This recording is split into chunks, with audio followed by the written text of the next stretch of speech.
Hello everyone. तो कैसे हैं आप सब।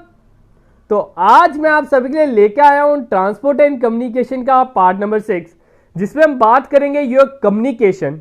हमने आपको पहले 5 पार्ट में ट्रांसपोर्ट के बारे में डिटेल्ड लेक्चर दे दिया है। आपके डिफरेंट मीन्स ऑफ ट्रांसपोर्टेशन कौन से रहते हैं, उसके ऊपर हमने 5 लेक्चर में उसे कंप्लीट किया है। होप सो आप सभी ने वो लेक्चर देखे होंगे। अगर नहीं देखे तो ऊपर आपको आई बटन को बस क्लिक करना है, उधर आपको लेक्चर ऑटोमेटिक मिल जाएंगे, आप उधर से देख सकते हो। फिर बात करते हैं आज का जो लेक्चर है कम्युनिकेशन, जो आज ही के लेक्चर में हम स्टार्ट करेंगे और आज ही इस लेक्चर में हम कंप्लीट कर देंगे। आज का लेक्चर थोड़ा सा बड़ा जाने वाला है। मैंने पहले सोचा कि इसे 2 लेक्चर में पढ़ाऊं, लेकिन फिर मैंने सोचा कि आप इसे पकड़ नहीं सकोगे, इसलिए एक बड़ा लेक्चर बनाकर ही आप तक पहुंचाया जाए ताकि आप गैदर कर सके हर एक पॉइंट को। तो बात करते हैं कम्युनिकेशन की। तो आप सभी को पता है जैसे कि ट्रांसपोर्टेशन में, ठीक है, मैंने आपको बताया था दैट इन ट्रांसपोर्टेशन हमारा ट्रांसपोर्ट किसका होता है, गुड्स या किसी एक इंसान का हो जाएगा। ट्रांसपोर्टेशन में हमने यही पढ़ा ना, कार्गो का आपका एक जगह से दूसरी जगह जाना, हम वो भी ट्रांसपोर्टेशन कहते हैं। या एक इंसान का दूसरी जगह पे जाना, इन सर्च ऑफ फूड हो सकता है, इन सर्च ऑफ जॉब हो सकता है, या और किसी पर्पस के लिए, उसे भी हमने ट्रांसपोर्टेशन कहा था। ठीक है, अब बात आती है आपकी कम्युनिकेशन की। तो कम्युनिकेशन क्या है, यह भी एक तरह का ट्रांसपोर्टेशन की आप ब्रांच कह सकते हो, लेकिन इसका कंपोनेंट चेंज है। इसमें क्या होगा, आपकी जो प्रोडक्ट जो चीज है वो अलग है, और इसमें किस चीज का ट्रांसपोर्टेशन होना है, मैसेज का। मतलब कि जैसे कि अभी मैं आपको लेक्चर प्रोवाइड कर रहा हूं, हम भी इसमें ट्रांसपोर्ट कम्युनिकेशन कर रहे हैं। मैं आप तक अपना लेक्चर पहुंचा रहा हूं, अपनी आवाज पहुंचा रहा हूं, अपनी नॉलेज पहुंचा रहा हूं, हम इसमें कम्युनिकेट कर रहे हैं। यह भी हमारा क्या है, कम्युनिकेशन का ही पार्ट है। तो आप सभी ने बड़ी जगह पढ़ा होगा that man is a social animal. हम बड़ी जगह लिखते हैं man is a social animal. इसका मतलब क्या है, इंसान एक ऐसा एनिमल है, ऐसा जानवर है जो सोसाइटी में रहना पसंद करता है। मतलब किसी से मिलजुल कर रहना पसंद करता है, किसी के साथ बातचीत करने वाला इंसान बनना वो चाहता है। अकेले इंसान वो नहीं रह सकता। अगर आपको बोल दिया जाए कि एक दिन के लिए आप इस कमरे में बंद हो जाओ, एक भी शब्द अपने मुंह से नहीं निकालो, तो ऐसी पॉसिबिलिटी नहीं है। हमें अंदर से ही अर्ज मिलेगी कि बोल भाई बोल, कुछ तो बोल। हम बिना बोले नहीं रह सकते इस संसार में। ठीक है, तो उसी कारण बोल जाता है man is a social animal. उसी कारण ये जो कम्युनिकेशन प्रोसेस है बना है। हम किसी के साथ कम्युनिकेट किए बिना नहीं रह सकते। ठीक है, अब बात करते हैं तो मैंने लिखा क्या, ये मैंने आपको थोड़ा इंट्रो दिया है, आपको पता चल जाए कि कम्युनिकेशन होता क्या। बोल रहा है human beings have evolved different methods of communication over time. In earlier time, the messages were delivered by beating the drum, hollow tree trunks, giving indication through smoke or fire, or with the help of fast runners. तो वो कह रहा है ये जो आपकी communication है, ये कोई अभी की बनी हुई आइटम नहीं है, ये बड़ी सालों पुरानी सी चल रही है। ये जरूरी नहीं है कि हम कम्युनिकेशन करना अभी ही सीखा है, पहले जमाने में भी कम्युनिकेट किया जाता था। आप इधर देख सकते हो, मैंने बताया है कैसे कैसे कम्युनिकेट किया जाता है, by beating the drum, drum को बीट करके। आप सभी ने देखी होगी हमारी Baahubali, the most famous film Baahubali में भी आपने देखी होगी, जब भी फाइट होती थी वो ड्रम बजाने बैठ जाते थे। जब कालके के साथ फाइट हुई तो वो भी तब ऐसे फ्लूट बजाई तो बोलने बैठ गए मृत्यु मृत्यु मृत्यु एंड सो ऑन। उधर से उन्हें मैसेज मिल जाता था कि हाँ हमें कोई मैसेज मिल रहा है, कोई कम्युनिकेट कर रहा है। अब ऐसा तो नहीं होता था फाइट के दौरान हर एक इंसान के पास आएगा हाँ भाई उधर उसने हम पे कब्जा कर लिया है। तो पुराने जमाने से ये आपका कम्युनिकेशन प्रोसेस चल रहा है। थ्रू स्मोक आप देख सकते हो, बड़ी फिल्मों में दिखाते हैं कि शिप जब डूब रही होती है वो पर क्रैकर्स बर्स्ट करते हैं, वो भी एक कम्युनिकेशन का ही प्रोसेस है। ठीक है, कि हाँ हम डूब रहे हैं, हमें हेल्प की जरूरत है। Fire with the help of fast runners, horses, camels, dogs, birds, other animals are also used to send messages. अब इसके लिए एक गाना भी बन चुका है, कबूतर जा जा जा मेरे प्यार की चिट्ठी ले जा एंड सो ऑन। तो उसी में यही बताया गया है कि एनिमल्स का भी इस्तेमाल किया जाता था फॉर कम्युनिकेशन। मतलब सालों पुरानी ये आपका कम्युनिकेशन प्रोसेस है। लेकिन अब कम्युनिकेशन का तरीका बदल चुका है, हम एडवांस हो चुके हैं। ये पुराना जमाना था, अब हम क्या कर रहे हैं, कम्युनिकेशन के लिए पोस्ट ऑफिस जा रहे हैं, लेटर भेज रहे हैं। लेटर भी चलो खत्म हो रही है। Telegraph, printing press, telephone, satellite etcetera has made the communication much faster and easier. पहले क्या होता था, हम कबूतर को देते थे अपनी चिट्ठी और वो ले जाता था। वो पता नहीं, अब हमें श्योरिटी नहीं होती थी कि पहुंची कि नहीं पहुंची, लेकिन अब हमारे पास इलेक्ट्रॉनिक मीन्स है जिसके थ्रू हमें जल्दी से भी पहुंच जाती है और हमें श्योरिटी भी हो जाती है कि हाँ हमारा मैसेज उधर पहुंच चुका है। इन्हीं के बारे में हमने डिटेल पढ़ना है, जो मैंने इधर बोल्ड किया है, ठीक है। तो उससे पहले हम पढ़ लेते हैं कम्युनिकेशन का प्रोसेस। मैं इसको ज्यादा डिटेल में नहीं पढ़ाऊंगा, मैंने ये लिखा हुआ है, ये मैंने सिंपल वर्ड्स में लिखा है। जब मैं आपको इसकी पीडीएफ प्रोवाइड करूंगा ना, ये सेल्फ एक्सप्लेनेटरी पॉइंट है, आप इसे खुद एक्सप्लेन कर सकते हो, खुद समझ सकते हो। बस इसे मैं थोड़ा सा जिस्ट दे देता हूं। उसके बाद हम पढ़ेंगे इसके types of communication. Types of communication के बाद हम पढ़ेंगे मीन्स ऑफ कम्युनिकेशन, जो मोस्ट इंपॉर्टेंट जाने वाले हैं इस टॉपिक के रिलेटेड अगर हम बात करें। फिर उसके बाद ये जो मीन्स ऑफ कम्युनिकेशन आपके रहेंगे, इसको हम डिटेल में पढ़ेंगे आज के लेक्चर में। उसके बाद ये आपका lecture conclude and your transportation communication topic will be over. ठीक है, चलो बात करते हैं प्रोसेस ऑफ कम्युनिकेशन। तो ज्यादा टाइम वेस्ट ना करते मैं बता दूं, ये आपका है प्रोसेस ऑफ कम्युनिकेशन। प्रोसेस में आपको एक चाहिए सेंडर जो मैसेज सेंड करने वाला हो, दूसरा आपका चाहिए रिसीवर जो मैसेज रिसीव करने वाला हो। दो इंसान मिनिमम आपको चाहिए, दो से ज्यादा भी हो सकते हैं लेकिन दो से कम नहीं हो सकते। ठीक है, फिर सेंडर क्या करता है, अपने मैसेज को एनकोड करता है। एनकोड का मतलब ये नहीं कि हम जो हमारा चिंटू है जो व्हाइट हेड जूनियर वाला है वो कोडिंग करके मैसेज सेंड करेगा, ऐसा कुछ नहीं है। कोडिंग का सेंस है कि अब जो तमिल लैंग्वेज जानता होगा वो तमिल में लिख के देगा, जो हिंदी जानता होगा वो हिंदी में लिखेगा, जो उर्दू जानता होगा उर्दू में लिखेगा, या कोई खुफिया आपने कोई मैसेज भेजना है उसकी कोडिंग करके भेजेगा। जैसे बाटला हाउस या आपने कोई भी मूवी देखी होगी उसमें भी कोडिंग करके मैसेजेस अपने उसमें भेजते थे। फिर एनकोडिंग जब उसे किया उसको मैसेज के फॉर्म में सेंड किया जाएगा। मैसेज के बाद एक चैनल चुना जाएगा, किसके थ्रू भेजा जाए, कबूतर के थ्रू भेजा जाए कि इलेक्ट्रॉनिक मीन्स के थ्रू भेजा जाए, फोन के थ्रू भेजा जाए कि कंप्यूटर के थ्रू भेजा जाए, तो वो चैनल चुना जाएगा। चैनल चुनने के बाद रिसीवर को मिलेगा, रिसीवर को मिलने के बाद वो डिकोड करेगा। डिकोड का मतलब एनकोड का उल्टा, उसने जो उसकी एनकोडिंग की थी उसे कोड डाल के बताया था। अब क्या होगा, वो जो रिसीवर है उसे डिकोड करेगा, उसे समझने की कोशिश करेगा। ठीक है, तो एनकोडिंग करने का मेन मकसद क्या होता है, एनकोडिंग करने का मेन मकसद यह है कि बीच में और कोई हमारा ये मैसेज ना पढ़ ले। ठीक है, तो डिकोडिंग से क्या होगा, वो डिकोड करेगा, उसे समझेगा कि हां ये ऐसा बोलने की कोशिश कर रहा है। तो नीचे का पढ़ लेते हैं। सेंडर आपको पता चल गया होगा, इसके बारे में आपने याद रखना है that he is the source, जहां से मैसेज स्टार्ट होगा। अगला मैसेज के बारे में आपको पता चलेगा। मैसेज आपकी बड़ी चीजें हो सकती हैं, ये कोई आइडिया भी हो सकता है, ये कोई इंफॉर्मेशन भी हो सकती है, ये कोई व्यू भी हो सकता है, ये कोई फैक्ट भी हो सकता है, ये कोई फीलिंग भी हो सकता है। बाद में बोलता है एनकोडिंग। एनकोडिंग वो आपकी वर्ड के फॉर्म में भी हो सकता है, पिक्चर की फॉर्म में भी हो सकता है, जेस्चर के फॉर्म में भी हो सकता है, before it is being conveyed. Fourth बोलता है मीडिया, कौन से मीडियम के थ्रू आपने भेजना है, फैक्स, ईमेल, पोस्ट, ये आपके डिफरेंट मीडिया आ गए। आपसे उधर पूछा जा सकता है what are the different medium of communication, वो हमने आगे डिस्कस करने हैं, तो ये मैंने बोर्ड भी इधर किए हुए हैं। उसके बाद डिकोडिंग लिखा है। डिकोडिंग का मतलब सिंबल्स को उसने कन्वर्ट करना है ताकि वो पता कर सके ये जनाब बोलना क्या चाहते हैं। फिर receiver is the last in the chain for whom the messages were send by the sender. तो रिसीवर आपका लास्ट है जिसके लिए हमने मैसेज सेंड किया है, जो इसे पढ़ना चाहता है। ठीक है, और लास्ट में एक और चीज आ जाती है आपकी फीडबैक। अब हमने उसे बताना भी है, हाँ जनाब आपका मैसेज मिल गया है, आपने अगर ये क्वेश्चन पूछा था आपका आंसर ये है एंड सो ऑन। तो फीडबैक क्या है, it is a confirm by the sender that he has received, वो कंफर्म करेगा कि हाँ मैंने तेरा मैसेज रिसीव कर लिया है। अगर तो उसने कोई क्वेश्चन पूछा होगा उसका आंसर भी उसमें वो दे देगा। अब लास्ट पॉइंट आता है, इधर ना कुछ ऑब्स्ट्रक्शंस रहती हैं, नॉइस। तो आपसे उधर पूछा जा सकता है what are the obstructions called in the process of communication, तो वो आपकी नॉइस कहलाती है। कोई भी ऑब्स्ट्रक्शन क्या हो सकती है, एक हो सकता है बैड टेलीफोन कनेक्शन, आपने फोन किया था, हाँ भाई तेरी आवाज कट रही है, या आप YouTube की कह सकते हो बफरिंग हो रही है। तो बैड कनेक्शन के कारण हम कह सकते हैं वो नॉइस है, वो ऑब्स्ट्रक्शन है कि मेरा मैसेज आप तक नहीं पहुंच सका या आपका मैसेज मेरे तक नहीं पहुंच सका। फॉल्टी एनकोडिंग, फॉल्टी डिकोडिंग, ये सारे जो मैंने बोल्ड किए ना, ये एक बार आप पढ़ लिया करो। ठीक है, तो ये तो था सिंपल बेसिक। उसके बाद हम बात करते हैं कम्युनिकेशन कितने प्रकार की होती है।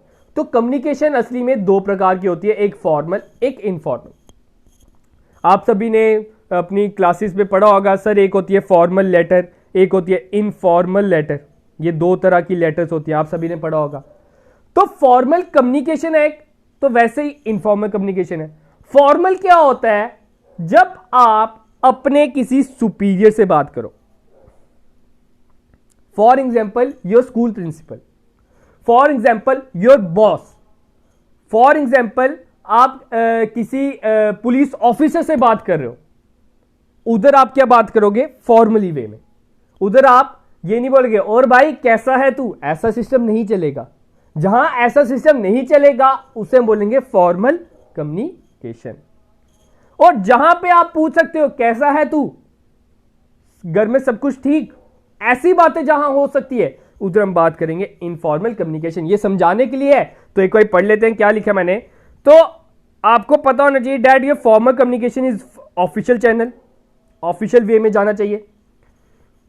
इट में take this between superior and subordinate. Superior मतलब हाई लेवल, और सबऑर्डिनेट हो गया उसका कोई worker. And subordinate to superior, ये जरूरी नहीं है कि हमेशा सुपीरियर ही सबऑर्डिनेट को डायरेक्शन देगा। जो सबऑर्डिनेट है वो भी सुपीरियर को बोल सकता है कि प्लीज मेरी पे बढ़ा दो एंड सो ऑन। और अमंग द सेम कैडरेट एम्प्लॉय, ठीक है, फॉर्मल वे में जब आप जहां पे ऐसे हाल चाल टाइप नहीं बोल सकते हो एंड सो ऑन, तो वो फॉर्मल वे हो जाता है। अब फॉर्मल कम्युनिकेशन को भी इन्होंने दो टाइप्स में बांटा है। कौन कौन सी दो टाइप्स हैं? That is your vertical communication and horizontal communication. Formal कितने प्रकार के हैं? दो। वर्टिकल आपको पता है, वर्टिकल कैसे होता है सर? वर्टिकल हमारी होती है स्ट्रेट लाइन, स्टैंडिंग लाइन आप बोलते हो। हॉरिजॉन्टल कैसे होती है? लेटी हुई लाइन, ये आपकी हॉरिजॉन्टल होती है। तो vertical communication as the name suggest flows vertically upward या डाउनवर्ड। मतलब या तो वो ऊपर से नीचे तक आ रहा है, ठीक है, या तो वो नीचे से ऊपर की ओर जा रहा है। वर्टिकल भी दो तरह के हैं। हमने क्या पढ़ा अभी तक? Sir formal communication is of two types, vertical communication and horizontal communication. Sir vertical communication is also subdivided into two types, that is your upward and downward. Upward communication क्या हो गया? Flow of communication from subordinate to superior, मतलब नीचे level से ऊपर तक जाना, ठीक है। मतलब जब आप अपने किसी बॉस से बात करोगे तो उसको हम क्या बोलेंगे? Upward communication. अब कब कब वो अपवर्ड कम्युनिकेशन का यूज कर सकता है? आपसे उधर पूछा जा सकता है कि ये कौन सी तरह की कम्युनिकेशन है। तो अपवर्ड कम्युनिकेशन हो सकता है कि आपको लीव चाहिए, मुझे छुट्टी चाहिए। सबमिशन ऑफ प्रोग्रेस रिपोर्ट, अपनी प्रोग्रेस रिपोर्ट की कोई आपने सबमिशन करनी है कि हाँ सर ये देखिए मेरी प्रोग्रेस रिपोर्ट ये है। रिक्वेस्ट फॉर लोन, आपने अपने सुपीरियर को बोलना है कि मुझे लोन प्रोवाइड किया जाए या मेरी सैलरी इंक्रीज की जाए। तो ये सारे के सारे अपवर्ड कम्युनिकेशन है। आपसे पूछा जा सकता है कि अपवर्ड कम्युनिकेशन जो है ये इसमें से कौन सी एग्जांपल है? डाउनवर्ड हो गया जो सुपीरियर से सबऑर्डिनेट के पास है। अब सुपीरियर से सबऑर्डिनेट के पास कौन कौन से आएंगे? सर सुपीरियर से सबऑर्डिनेट के पास हो सकती है कोई पॉलिसी बनाई हो वो बताना। Sending notice to the employ to attend a meeting. अब क्या पता सुपीरियर ने कोई मीटिंग अरेंज की हो, वो आपको इंफॉर्मेशन देगा, हाँ भाई आ जाना मीटिंग इस टाइम पे आ जाना, तो वो भी आपकी क्या होगी? डाउनवर्ड, ठीक है। डेलीगेशन वर्क टू सबऑर्डिनेट्स, या सबऑर्डिनेट्स को कोई वर्क डेलीगेट करना, उन्हें बांट देना, तो ये सब कुछ आपके डाउनवर्ड कम्युनिकेशन के एग्जांपल्स। उसके बाद आता है हॉरिजेंटल। मैंने आपको बताया हॉरिजेंटल कैसी होती है, ये ऐसी लाइन, मतलब कि आप अपने सेम लेवल के पर्सन के साथ बात करते हो। मतलब कि आज आप एज्यूम कर लो आप एक हो सेल्स मैनेजर, दूसरा है प्रोडक्शन मैनेजर, आप दोनों ही तो मैनेजर हो, ठीक है। तो दोनों का लेवल भी बराबर है, दोनों मैनेजर।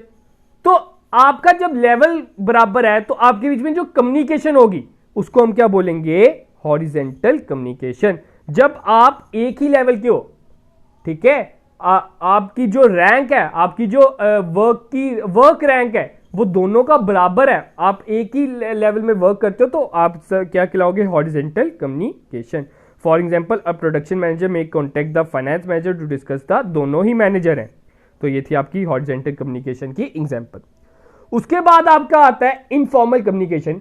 मैंने आपको इनफॉर्मल कम्युनिकेशन पहले ही बता दिया है, दैट इनफॉर्मल में जिससे आप बोल सकते हो कि तेरा क्या हालचाल है। तो आप इसमें आप कह सकते हो इनफॉर्मल कम्युनिकेशन में आपका कौन सा कम्युनिकेशन आता है, जब आप कभी अपने किसी ब्रदर से बात करोगे, अपने किसी सिस्टर से बात करोगे, अपनी मदर से बात करोगे, अपने फादर से बात करोगे, ये सारे आपके हो जाएंगे इनफॉर्मल कम्युनिकेशन। अब इसमें आपने क्या याद रखना है, that informal communication is often known as grep wine.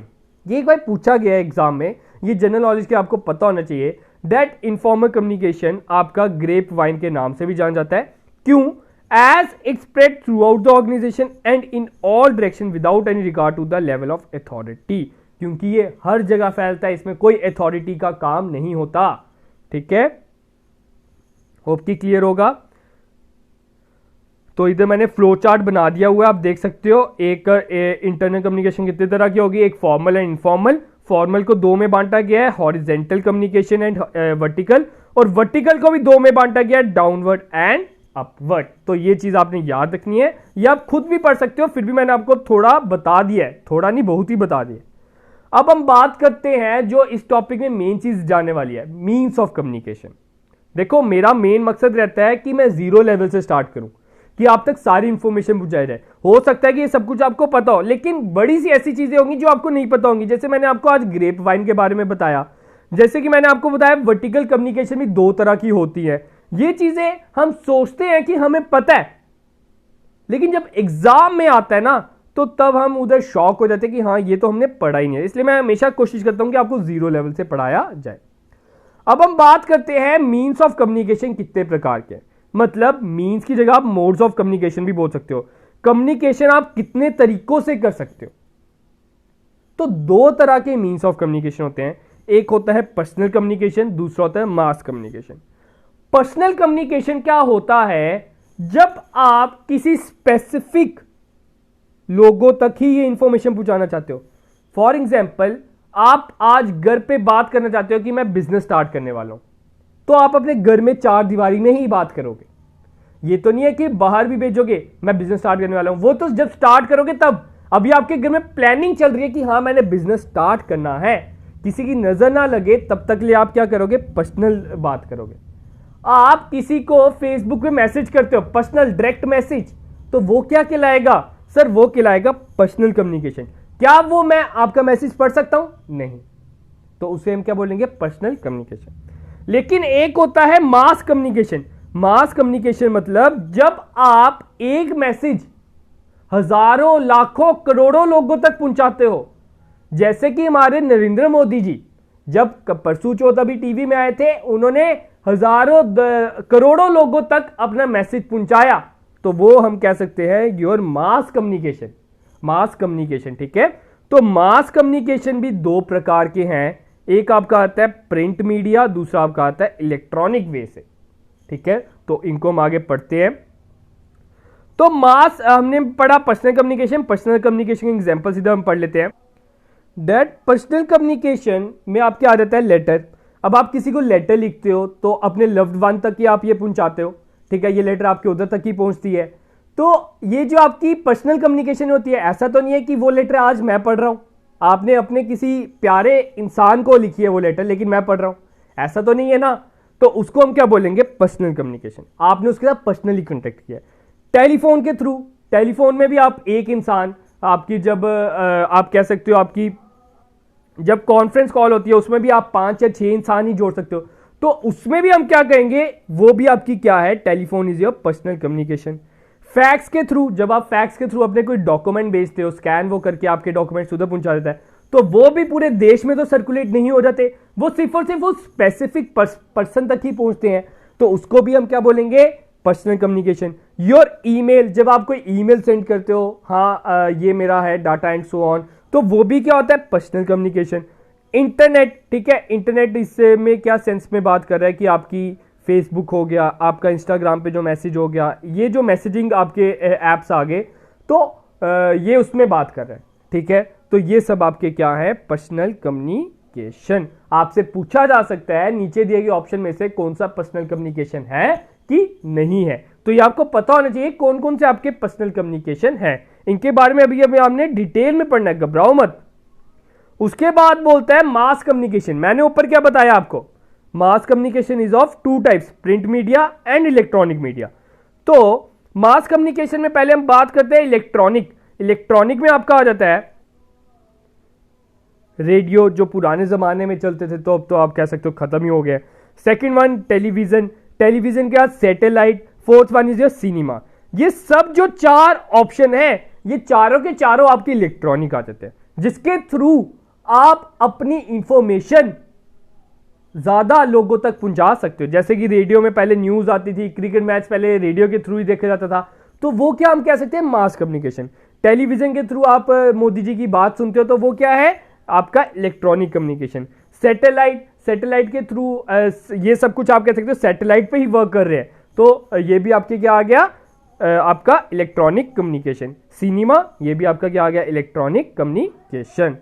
आगे बात करते हैं प्रिंट मीडिया।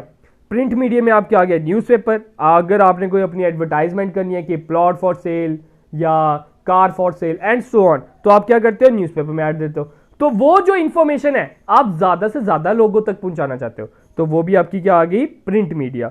जर्नल, मैगजीन्स, ये सब कुछ आपकी क्या है प्रिंट मास कम्युनिकेशन। होप कि इतना क्लियर होगा।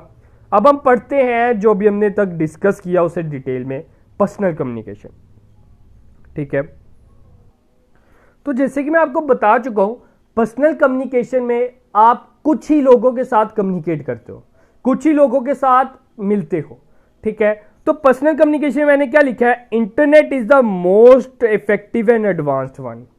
इंटरनेट के थ्रू आप अपने पैसे बेच सकते हो, ई कॉमर्स कर सकते हो। ठीक है, तो ये सब कुछ क्या है personal communication. The internet is like a huge central warehouse of data with detail information on various item. The network through internet and email provides an efficient access to information at a comparatively very low cost, जिसमें आप low cost में आज घर पे बैठ के lectures भी देख रहे हो। लो कॉस्ट में आप किसी को मेल सेंड कर सकते हो, किसी को मैसेज सेंड कर सकते हो व्हाट्सएप के थ्रू, किसी को आप पैसे ट्रांसफर कर सकते हो, चाहे वो आपका लंदन में क्यों नहीं इंसान वो बैठा हो। तो इंटरनेट भी आपका क्या रहता है पर्सनल कम्युनिकेशन का ही part and the most effective and the advance one. तो अब हम बात करते हैं आपका पहला personal communication, that is your telephone. हम इसमें पढ़ते हैं क्या है। इसमें जो आपने पहली चीज याद रखनी है, दैट इंडिया, हमारा प्यारा भारत, टेलीकम्युनिकेशन नेटवर्क में भी सबसे आगे ही है।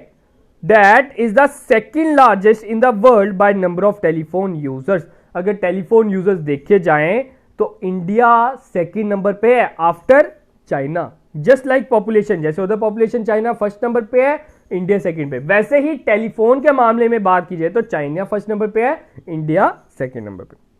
अगली बात करता है, आपने जो इसमें याद रखना है कि फर्स्ट टाइम टेलीफोन इन्वेंटर कौन था, किसने पूरे वर्ल्ड में टेलीफोन बनाया था, that is your Alexander Graham Bell. आप सभी को पता होगा, आपको अगर नहीं भी याद आता आपने याद रखना है बेल। बेल वर्ड किससे रिलेट करता है सर, टेलीफोन से, मेरा फोन बेल कर रहा है। ठीक है, तो awarded the inventor of telephone in the year 1876। ये क्वेश्चन आपको एग्जाम में आ सकता है। ठीक है, आपने याद रखना है कि टेलीफोन को किसने इन्वेंट किया था। सर आपने बता दिया ग्राहम बेल, और सर आपने ईयर भी बता दिया 1876। फिर बात करते हैं that in 1881 government licence was granted to the oriental telephone company limited of England for opening telephone exchanges at Calcutta, Bombay, Madras and Ahmedabad, and the first formal telephone services was established in the country। तो वो कह रहा है 1881 में क्या हुआ, अभी तो 1876 चल रहा था, अब क्या हुआ 1881 आया तो गवर्नमेंट ने क्या किया, ओरिएंटल टेलीफोन कंपनी थी एक, उसे ग्रांट दे दिया कि हाँ हमारे इधर इंडिया में भी टेलीफोन सिस्टम स्टार्ट किया जाए। कहां पे, कलकत्ता में, बॉम्बे में, मद्रास में एंड अहमदाबाद। ये चार आपने सिटीज याद रखनी है। ठीक है, Calcutta, Bombay, Madras and Ahmedabad in 1881 and the first formal telephone services was establish in the country. और फर्स्ट टेलीफोन सर्विसेज ये स्टार्ट होगी, that is your telephone oriental telephone company limited. फिर उसके बाद बात जो आपने याद रखनी है, हमारे इंडिया में पहला मोबाइल कब आया। ठीक है, मोबाइल, अभी हम टेलीफोन बात करते हैं, मोबाइल जिसमें आप अभी लेक्चर्स देख रहे हो मैक्सिमम आप मोबाइल में देख रहे होंगे। दैट ऑन अप्रैल 3 1973 में मार्टिन कूपर था a Motorola researcher and executive made the first mobile telephone call from handheld subscribed equipment, placing a call to Dr. Joel S. Angel of Bell Labs, his rival. तो ये बड़ा interesting सा fact है कि इस world में पहला phone कब बना, तो वो कौन सा था, मोटोरोला का। आपने ये चीज याद रखनी है। बनाया किसने, मार्टिन कूपर ने, ठीक है। और उस इंसान ने पहली कॉल की किसे, अपने दुश्मन को। हाँ जनाब, मैंने फोन बना के दिखा दिया है, ठीक है। सबसे पहला काम उसने किया, उसको जलाया कि मैंने फोन बना दिया और तुझे मैं कॉल कर रहा हूं। तो डॉक्टर जोल एस एंजल को उसने पहली कॉल की थी। आगे बोलते हैं ऑन जुलाई 31 1995। अब इंडिया की बात करें, इंडिया में पहली कॉल कब हुई, तो मैं बता दूं, इंडिया में पहली कॉल करने वाले वेस्ट बंगाल के चीफ मिनिस्टर ज्योति बासु थे। और उन्होंने किसको कॉल की थी, to union communication minister Sukhram. आपने ये चीज याद रखनी है, 1995 में, ठीक है। आगे हम बात करते हैं, अब ये जो टेलीफोन है, ये टेलीफोन वर्क कैसे करता है। टेलीफोन के बारे में आप सभी को पता होगा कि हाँ सर वर्क ये आपने बताया हुआ है, that your sound energy transferred into electric energy. लेकिन थोड़ा डिटेल में मैं बता देता हूँ कि साउंड एनर्जी इलेक्ट्रिक एनर्जी में ट्रांसपोर्ट कैसे होती है, क्योंकि इसके रिलेटेड मैंने एक बार एक क्वेश्चन देखा था एग्जाम में, तो तभी मैंने सोचा एक डिटेल में बता दूं होता क्या है। दैट योर साउंड एनर्जी, जैसे कि मैं अभी बोल रहा हूं, मैंने इधर माइक लगाया है, माइक में क्या है, उधर डायफ्रागम है, डायफ्रागम वो क्या करेगा, उसे कन्वर्ट कर देगा उस साउंड एनर्जी को इलेक्ट्रिक एनर्जी में। इलेक्ट्रिक एनर्जी से वो वायर के थ्रू, फोन के थ्रू, इलेक्ट्रिक के थ्रू हमारे फोन से आपके फोन तक पहुंचेगी। The electric energy travel from the phone by exchanges to your friends phone. उसके बाद जो आपके फोन में डायफ्रागम है, वो आपके लाउड स्पीकर जो है उसको कन्वर्ट करेगा incoming electric energy into sound energy, ठीक है। उसके बाद वो जो इनकमिंग इलेक्ट्रिक एनर्जी है उसको वो साउंड एनर्जी में कन्वर्ट कर देगा, ठीक है। तो आपसे पूछा जा सकता है वो कौन सा डिवाइस है जो साउंड को इलेक्ट्रिक या इलेक्ट्रिक को साउंड में कन्वर्ट करता है, तो आपने याद रखना दैट इज योर डायफ्रागम, ठीक है। आगे बात करते हैं your second mode of personal communication, that is your fax. Fax का पूरा नाम है, आपने याद रखना है, फैक्सी स्माइल, ठीक है। स्माइल, खुश रहिए हमेशा, मैं तो हमें हर एक वीडियो में यही बोलता हूं, कभी उदास नहीं होना, खुश रहिए, मेन चीज यही है, उदास होके कभी नहीं पढ़ना।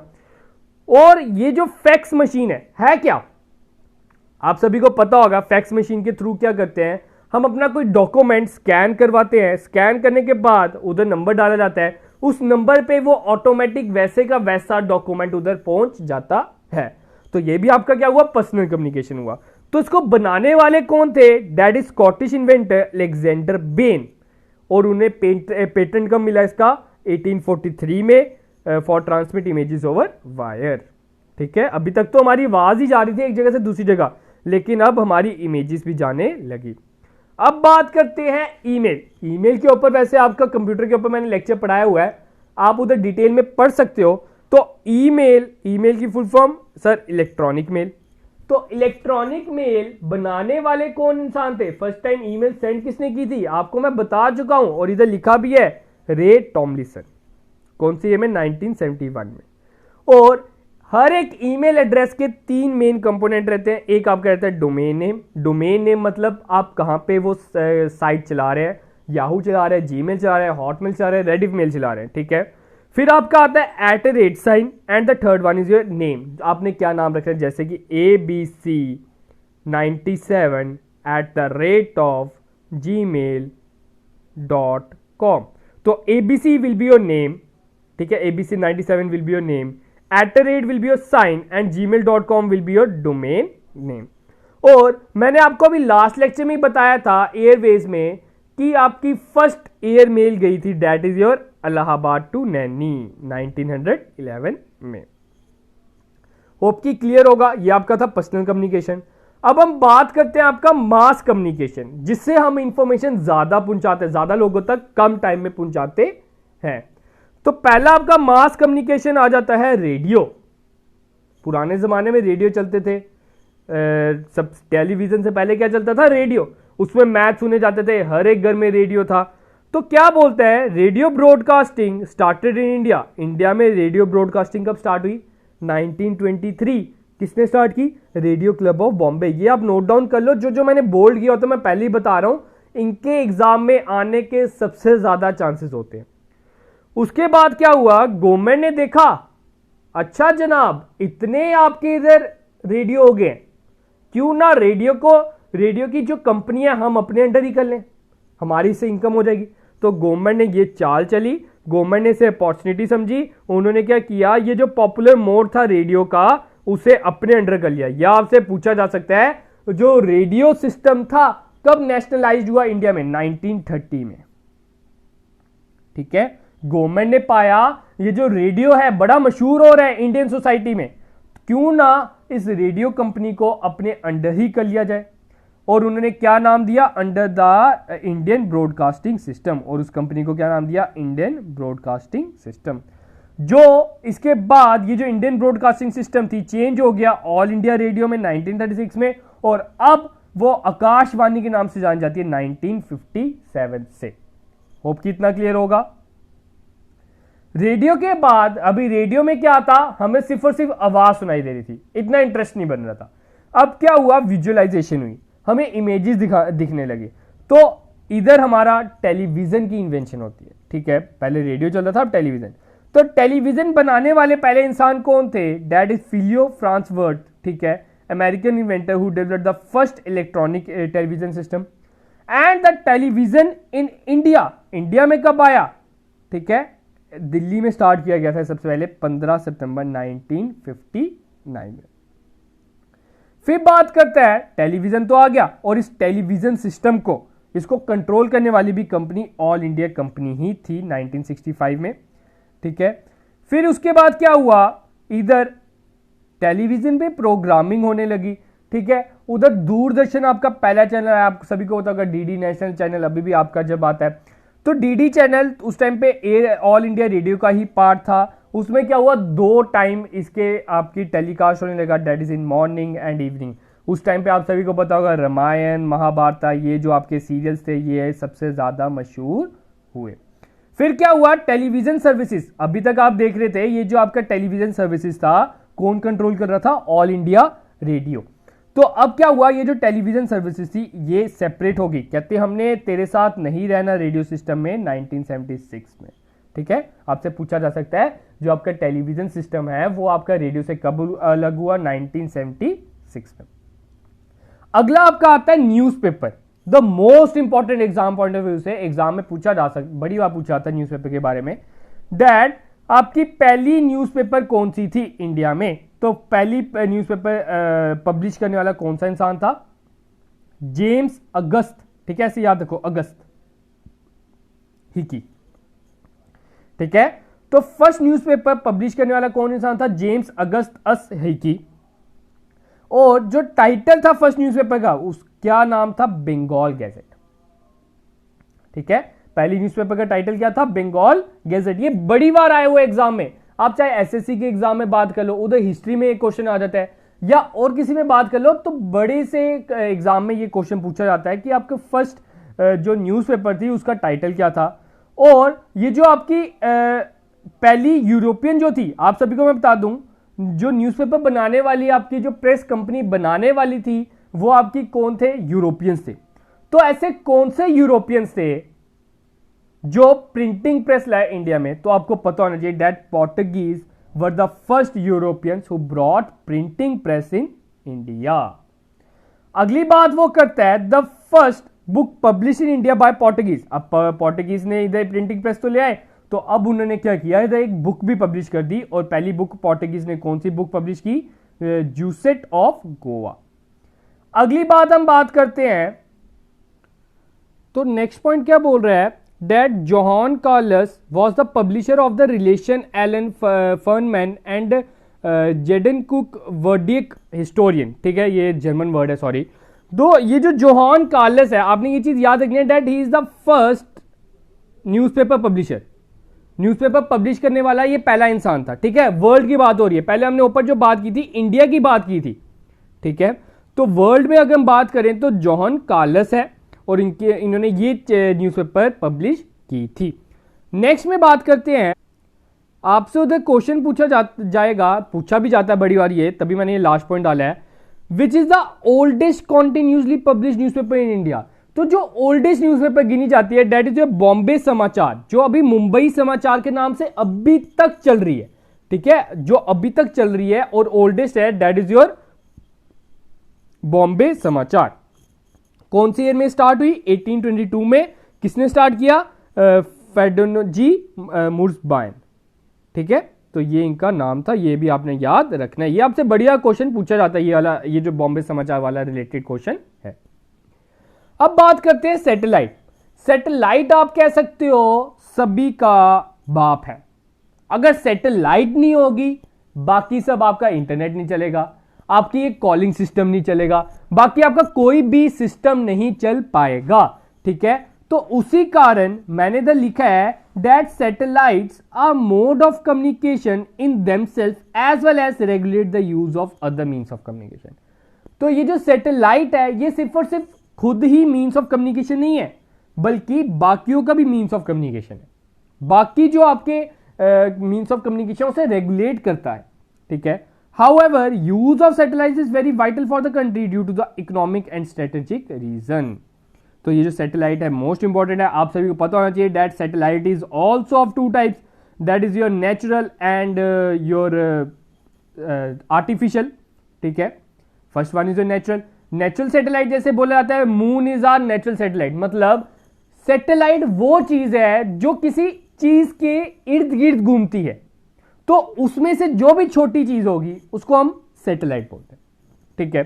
तो अगर पूछा जाए अर्थ की नेचुरल सैटेलाइट क्या है, ये वैसे पूछा नहीं जाएगा, जनरल नॉलेज के लिए, just for that is your moon, ठीक है। अगर आर्टिफिशियल सैटेलाइट की बात करें तो आर्टिफिशियल सैटेलाइट इस टाइम पे बड़ी है। आर्टिफिशियल सैटेलाइट क्या करते हैं, हमारे साइंटिस्ट लोग, इधर से लॉन्च किया जाता है रॉकेट से उधर लीव किया जाता है, फिर वो हमारे ऑर्बिट के इर्द गिर्द घूमती रहती है और हमें सिग्नल देती रहती है, हमें वेदर के बारे में बताती रहती है, हमें बाकी सब इंफॉर्मेशन के बारे में बताती रहती है। अब आप सभी को पता होगा रडार सिस्टम, तो रडार सिस्टम जो है वो भी आपका सैटेलाइट बेस पे ही डिपेंड होता है, जिसके थ्रू वो पता करता है कि हमारी टेरिटरी में कोई हेलीकॉप्टर तो नहीं आ गया दुश्मन देश का, इसलिए। तो नीचे मैंने कुछ सैटेलाइट्स के यूजेस लिखे हैं, तो आप पढ़ सकते हो। Satellite use for weather forecast monitoring natural climate surveillance lines of border area through radars, आप कह सकते हो। अब इंडिया की पहली सैटेलाइट कौन सी थी, आपने याद रखना है sir, Aryabhata spacecraft, the first India's first artificial आप सैटेलाइट कह सकते हो, ठीक है। फिर हम बात करते हैं, अगर वर्ल्ड की बात की जाए that is Sputnik 1, the first artificial satellite which was relieve by the Soviet union, जो अब हमारा रशिया का पार्ट है, ठीक है, आप ये कह सकते हो। तो ये आपका स्पुतनिक 1 इन सोवियत यूनियन ने रिलीज की थी। बाकी हम बात करते हैं दैट सैटेलाइट को पर्पसेस की बेसिस पे दो पार्ट में बांटते हैं। First one is your INSAT and the another one is your IRS। INSAT क्या है, Indian national satellite system, and the another one is Indian remote sensing satellite system. तो ये आपके दो पार्ट्स में सैटेलाइट सिस्टम को बांटा गया। तो इसके बारे में मैं आपको बता देता हूं, आपने क्या चीज याद रखनी है। डैट जो आपका इनसैट था वो एस्टेब्लिश हुआ था 1983 में, और इसका जो पर्पस था आप कह सकते हो इसका मल्टीपर्पस था, हर जगह इसको घुसाया गया। अगर आपको वेदर के बारे में पता करना है तो ये इसका काम आएगा, मेट्रोलॉजिकल के बारे में पता करना है तो ये बताएगा, बाकी जो भी इंफॉर्मेशन लेनी है, मतलब कि ये आप कह सकते हो ऑलराउंडर है। इनसैट जो है ऑलराउंडर है, इसमें आपके सारे के सारे फंक्शन ये डिस्क्लोज कर देता है। लेकिन जो IRS है ये स्पेसिफिक एक पर्पस के लिए बनाया गया, और वो पर्पस क्या था, for your management of natural resources. मतलब आपका कोई वाटर, आपका कोई फ्लड्स आ रहा है, तो वो नेचुरल रिसोर्सेज की जो मैनेजमेंट है वो आपको मैनेज करने के लिए एक प्रॉपर ऑर्गेनाइजेशन बनाएगी, दैट इज IRS। तो ये कब बनाई गई, 1988 में, फ्रॉम वेक्यूसर, रशिया से ही ये लॉन्च की गई थी, इंडिया से लॉन्च नहीं की थी। उसके बाद इंडिया ने अपनी खुद की लॉन्च की, दैट इज PSLV, ठीक है। अब ये जो नेशनल रिमोट सेंसिंग एजेंसी, आपने ये भी चीज याद रखनी है, NRSA, नासा नहीं, NRSA, वो at Hyderabad provide facilities for acquisition of data and its processing. तो कौन इसकी डाटा कंट्रोल करता है और इसको प्रोसेस करता है, दैट इज NRSA। कहां पे, ये हैदराबाद में है। तो ये था आपके कुछ कम्युनिकेशन के रिलेटेड, होप कि आपको क्लियर हो गया होगा। उसके बाद आप सभी को पता है एक मेरी गंदी आदत है कुछ इंपॉर्टेंट पॉइंट्स एंड में बताने की। तो आपका पहला इंपॉर्टेंट पॉइंट कहता है who introduced postal system in India. Postal system लाने वाला पहला कौन सा गवर्नर जनरल था? तो आपको पता होना चाहिए, that is your Lord Dalhousie. And the first postage stamp of India, अगर इंडिया की बात की जाए फर्स्ट पोस्टेज स्टैंप कौन सी थी? सिंध डॉक इन 1852। लेकिन अगर इंडिपेंडेंट इंडिया की बात की जाए तो वो 1947 में आई थी, जिसमें Indian flag with the patriotic slogan Jai Hind लिखा गया था। आपको पता होना चाहिए, इसके रिलेटेड क्वेश्चन आता है, आपसे पूछा जा सकता है कि इंडिया की फर्स्ट पोस्टेज स्टैंप कौन सी थी? आपने बताना sir Sindh dock, IG sir ने बताया था आपसे। फिर आपने अगर आपसे पूछा जाए कि फर्स्ट इंडिपेंडेंट इंडिया की स्टैंप कौन सी थी? सर आपने बताया था 1947 में इश्यू हुई थी, और वो क्या थी? इंडियन फ्लैग था जिसमें जय हिंद पेट्रॉइड स्लोगन लिखा गया था। फिर बात करते हैं फर्स्ट एयरमेल। ऊपर मैं आपको बता चुका हूं फ्रॉम इलाहाबाद टू नैनी, और पिछले लेक्चर में हमने बात की थी 1911 में गई थी। First Indian post office outside India, अब आपसे पूछा जा सकता है first Indian post office India के बाहर कौन सा बनाया गया था? तो मैं बता दूं अंटार्कटिका में था, दक्षिण गंगोत्री के नाम से, इन 1983 में। और इंडियन पोस्टल डे कब सेलिब्रेट किया जाता है? 10 अक्टूबर। इंडियन पोस्टल डे की बात कर रहा हूं। अगर आपसे इंटरनेशनल पोस्टल डे की बात की जाए या वर्ल्ड पोस्टल डे की बात की जाए तो वो 9 अक्टूबर है। तो इसी की एक्सटेंशन में इंडिया वाले 10 अक्टूबर को इसका डे बनाते हैं। तो ये थी आपकी कुछ यूजफुल इंफॉर्मेशन जो आपने याद रखनी है।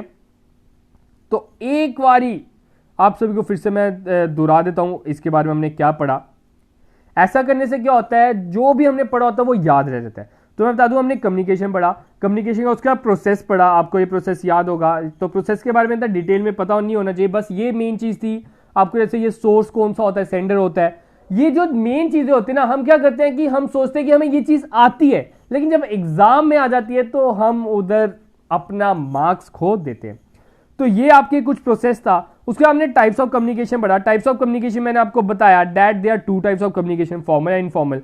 फॉर्मल को 2 में सब डिवाइड किया है, हॉरिजॉन्टल एंड वर्टिकल, और वर्टिकल भी 2 में सब डिवाइड हुआ, downward communication and upward communication. फिर आपका आता है मीन्स ऑफ कम्युनिकेशन। कम्युनिकेशन किन किन जरियों से किया जाता है? आपका फर्स्ट आता है personal communication, second one is mass communication. Mass communication के भी 2 टाइप है, print communication and electronic communication. आपने याद रखना है मास कम्युनिकेशन कितने तरह के हैं, print communication and electronic communication. तो पर्सनल कम्युनिकेशन के मैंने आपको एग्जांपल बता दिया, इलेक्ट्रॉनिक की बता दिया, प्रिंट की बता दिया। होप कि इसमें कोई डाउट नहीं होगा। फिर ये जो मैंने आपको मेन पॉइंट बताया है, टेलीफोन को कौन बनाने वाला था, फिर टेलीफोन को ऑपरेट कैसे होता है, फर्स्ट कॉल इधर से इंडिया से फर्स्ट कॉल किसने की, वर्ल्ड की अगर फर्स्ट कॉल देखी है तो किसने की, ये चीज आपको पता होनी चाहिए। आपको स्क्रीन पे दिख रहा होगा। फिर मैंने आपको बताया फैक्स मशीन के बारे में, इसका फुल नेम फैक्स स्माइल, ठीक है, स्माइल के नाम से आप याद रख सकते हो। हमेशा खुश रहिए। And the another one is email. Email के बारे में हमने डिटेल में पढ़ा हुआ है, अगर आप वो डिटेल में पढ़ना चाहते हो आप वो वीडियो देख सकते हो, हमारे कंप्यूटर लेक्चर में पढ़ी है। फिर मास कम्युनिकेशन के बारे में पढ़ा। फर्स्ट वन इज जो रेडियो, रेडियो के बाद हमने टेलीविजन पढ़ा, टेलीविजन के बाद न्यूज़पेपर पढ़ा, न्यूज़पेपर के बाद सैटेलाइट पढ़ा। तो ये जो आपकी कुछ इंफॉर्मेशन थी जो हमने पढ़ी, किसके रिलेटेड सर? कम्युनिकेशन के रिलेटेड। ऐसे मैं कोशिश कर सकता है इसके 2 लेक्चर बना दूं, लेकिन 2 लेक्चर में जो हमने पहला फर्स्ट पार्ट में पढ़ा था हम सेकंड पार्ट में भूल चुके होते। तो फर्स्ट लेक्चर से क्या हुआ कि हम सभी चीजों को एक दूसरे के साथ इंटरलिंक कर सके, पहचान सके कि हमने क्या पढ़ना है, और होप कि आप सभी को क्लियर होगा कि कम्युनिकेशन में हमने क्या पढ़ना है। तो ये था आपके कुछ कम्युनिकेशन के रिलेटेड। अब आपका ये जो टॉपिक है, ऊपर चलते हैं हम। ट्रांसपोर्ट एंड कम्युनिकेशन ये अब ओवर हो चुका है। अब मैं क्या करूंगा, इसके प्रीवियस आस्क्ड क्वेश्चंस आपके लेके आऊंगा, आपको बताऊंगा कि इसके रिलेटेड किस तरह के क्वेश्चंस आते हैं, ठीक है। तो आज के लिए हमारा लेक्चर इतना ही था। होप कि आप सभी को सब कुछ डाउट क्लियर होंगे। अगर अभी भी कोई डाउट आप उसे कमेंट सेक्शन में लिख सकते हो। और साथ में मैं एक और आपको चीज बताना चाहता हूं। मैंने आपको बताया था दैट नेशनल हाईवे कौन सा लॉन्गेस्ट है, तो अभी मैंने मैक्सिमम सोर्सेज में देखा तो उधर अभी भी नेशनल हाईवे 44 ही चल रहा है। कुछ सोर्सेज में अभी भी नेशनल हाईवे 27 है, ठीक है। मैंने आपको 27 बताया था। तो इसमें अब आपने अपनी कॉल भी लेनी है, लेकिन अब मैं सजेस्ट यही करूंगा कि मैंने एनसीईआरटी 2021 को कंसल्ट किया। तो एनसीईआरटी 2021 में उन्होंने बताया that national highway 44 is longest, तो हम नेशनल हाईवे 44 के साथ ही जाएंगे, ठीक है। नेशनल हाईवे 27 के साथ अभी नहीं जाएंगे, अभी अपडेटेड नहीं किया गया बड़ी जगह डाटा। तो हो क्या सकता है, अगर हमारा ये आंसर कोई गलत भी करते तो हम इसके लिए रिप्रेजेंटेशन डाल सकते हैं, ठीक है। और ऐसा क्वेश्चन कम ही है कि आपसे जेकेएसएसबी वाले ऐसा क्वेश्चन पूछे, क्योंकि अभी इसमें थोड़ी सी इन ऐसे क्वेश्चन में जब डाउट्स होता है तो जेकेएसएसबी वाले खुद भी इन क्वेश्चंस पे थोड़ा सा रहम कर देते हैं। तो आज का हमारा लेक्चर इतना ही था। होप कि आपको लेक्चर अच्छा लगा। अगर लेक्चर अच्छा लगे तो दोस्तों लाइक बटन को जरूर दबाइएगा, चैनल को जरूर सब्सक्राइब कीजिएगा, हमें 50K तक पहुंचाने में मदद कीजिए। आप सभी के लिए एक सरप्राइज मैं अरेंज कर रहा हूं, आप तक तभी सरप्राइज दूंगा जब आप हमें 50K तक पहुंचाएंगे। तो please like share and subscribe our channel. अपने दोस्तों सभी दोस्तों के साथ, सभी जितने भी आप ग्रुप्स में उधर आप शेयर कीजिए इस चैनल को, ताकि हम 50K तक पहुंच सके और आप सभी तक बेस्ट कंटेंट पहुंचा सके। तो आज के लिए इतना ही रखते हैं गाइस। तो thank you guys, have a good day and enjoy your day guys.